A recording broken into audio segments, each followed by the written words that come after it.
because I'm suffering right along with you, but I want to see me get through it. I want to see what you're made of. I want to see, like, almost like the Colosseum in Rome. Let's fucking go to the fucking Colosseum. And the only way to see who the baddest motherfucker is to suffer. You can't do it by writing a paper. So let's go, because why? What I found out through my life was I thought of myself as some weak little bitch kid. And what I found out, and the only message I want to get across to people is, once you change one thing, your mindset, you can attack everything. And I find it fascinating. I'm fascinated because I'll be in these moments. I put these guys on some fucking pedestal. Yeah, which people do with you. They do with me, and they shouldn't. And I was this guy who was a piece of shit looking at these, oh my God, how are you guys this amazing? But once I worked my way up there, I said, my God, man, we can all compete, motherfucker. Let's go. So, do I like suffering? I like suffering in the way that is competitive, that brings out the absolute best in me and in everybody else. So like, I want to see a man be defeated. I want to see a man get broken and say, fuck you. I love these men. These men I love, but there's very few of them. There's very few of them. And there's very few that are willing to go there more than once. A lot of people, even people who've gone through special ops, it kicks the shit out of them to a point where in their mind, what got me bad in pararescue was when I was going through it, I said, I'm only gonna do this one time. And so many people in special ops, whether they believe it or not, in anything, fuck special ops in anything, that's hard, I'm only doing this one time. Once you say that, you fucked yourself. What happened with me was like, so who I was this nobody guy. And I created this Goggins. And that Goggins, there's David Goggins and there's Goggins. David Goggins is a calm, cool guy that sits back, used to be weak kid. Now he's just a normal guy. Goggins is a guy that is willing to tape up his legs to go after it. What changed me was I had to be hard on myself. And I have to continue to grind myself into a fine dust. Period. That's where I feel good. I feel like I accomplished something. If things come easy, it's not fun. I must fail at something repeatedly. It has to haunt me. And then once I complete it, I feel like I accomplished something. My cardio was 20 minutes every Sunday on the elliptical trainer. That was it. So I'm looking at all these different races, and one comes up, number one, the hardest race in the world, Badwater 135. 135-mile race through Death Valley. I'm like, that sounds fucking nuts. But it didn't describe that it was like a couple day race.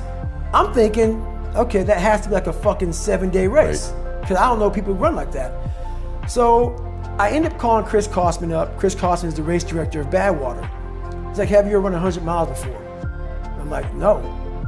He goes, well, to get my race, you have to do a 100-mile race. And you gotta do 100 miles in 24 hours or less. There was only 2 more races I could do before the deadline dropped. I call him up on a Wednesday morning. He goes, well, there's a race on Saturday. And it's called the San Diego One Day at Hospitality Point in San Diego, where you run around a 1-mile track for 24 hours and see how many miles you can get. So I'm like, fuck it, man, this guy's kind of calling me out. I'm gonna get this shit done. I'm a SEAL, I'm a badass. Been through Ranger school and shit. I got this. Hardest thing I did my entire life, dude, was this one race. Wow. I was not prepared at all.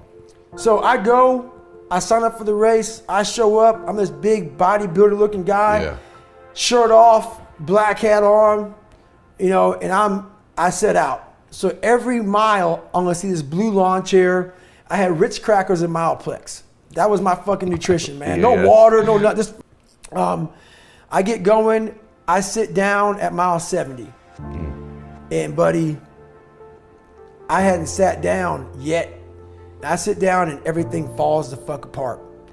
Literally, man, I'm like peeing blood down my leg.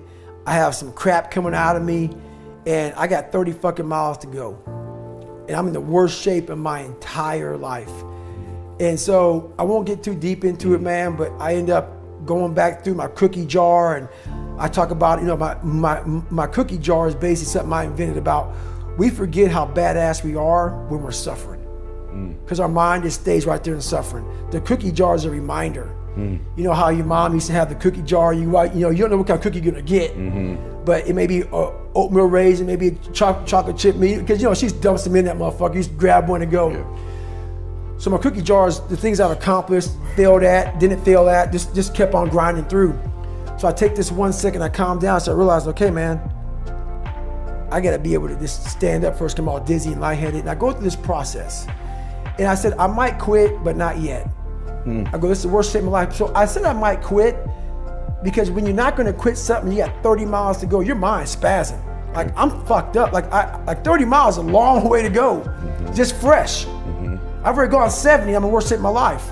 I'm like, okay, so I'm giving my mind some space, because if you don't give it space, it's just gonna freak out. Okay. So I'm saying, you know what, I'm gonna quit, but let me just sit here for a second and drink some water. Now I'm drinking water. I have my crew going over to get some fucking, nutrition, some food for me. I'm getting better. So now I stand up, like, wow, I'm able to stand up now, because I wasn't able to. I was all lightheaded. And I'm going on this track, and I get to mile 81, and I wasn't going to make the time. I was moving slow. You're behind time. Way behind. Okay.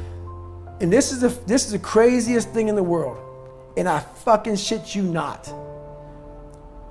I'm in the worst shape of my entire life. Ever. I've never even been close to this. Again, never. Mile 81, I'm not gonna make the time, as slow as I was moving. And when your body and mind connect, and I think this is the only time I've ever done this, okay, you become a cyborg. I end up running 20 miles at about a 10, 15 mile. And get done with that race. I did 101 miles in 19 hours and 6 minutes. I learned more from that 19 hours and 6 minutes than I did in all 3 Hell Weeks, Ranger School, and this is months. Ranger School is 60 something days. Hell Week and all the buds is 6 months. I was in buds for like 18 months. I went through Delta Force selection twice, pull up records. I learned more in that one race that I wasn't prepared for. That 19 hours brought me from utter misery, happiness, failure, success, depression. I went through every fucking emotion in the world in 19 hours. So I'm sitting there and I think I'm gonna die. And worst shape of my life. And I'm in this tub and I'm jackhammering and I had this hot water hitting me, and I'm literally in the worst pain. My shins, my feet, I'm broken. And I'm just sitting, I'm cramping up. And she said, we gotta get you to the doctor. Your mom's worried, I'm worried about, we've never seen this before in my life. And I go, I'm not going anywhere. I wanna sit here and enjoy this pain. And I know the listeners hearing this are gonna say, man, you're a fucking nut. No, I'm not. What I got a chance to experience in that 19 hours and 6 minutes of my life was something I didn't want any painkillers. This was proof positive. What I was feeling is what I just did. I did something without training, without coaching, without a cheering staff, without any knowledge. I took a raw human being with no training whatsoever, put him out in a condition, and just through this alone, got through it.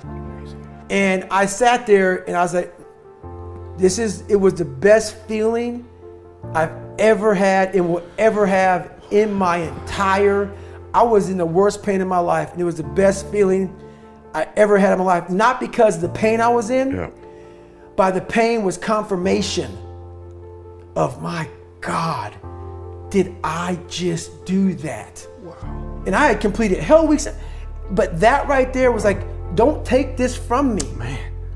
And it was confirmation, proof positive that this young kid that came from shit, that wasn't shit, that lied and cheated I was now the truth. God.